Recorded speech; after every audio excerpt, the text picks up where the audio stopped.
I also think about the idea when you think about eugenics is this idea that we're ranking, we're sorting people, we're assigning worth to a person because they identify as a certain biological marker.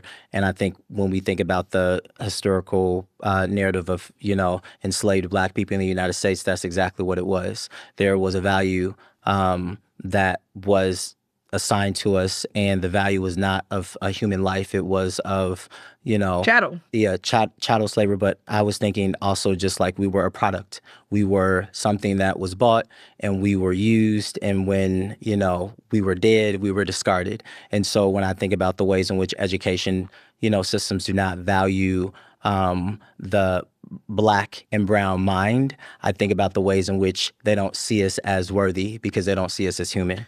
Yeah, and I think Frank Wilderson talks a little bit about that too. But I think just this idea that like if we are not human, the argument is that structures and systems we exist in were made for humans. And Exactly. if we are not recognized as human in civil society, then that means that we're still seeing the like effects of chattel slavery Yeah. hundreds Yeah. of years later because of the we're still not recognized as that. Yeah. We're still Yeah. seeing majority of the populations in jails of Black people when we only make up, I don't know, 13% of the United States Hmm. population. Like, so thinking about how we are still seen as not human in these ways Mm.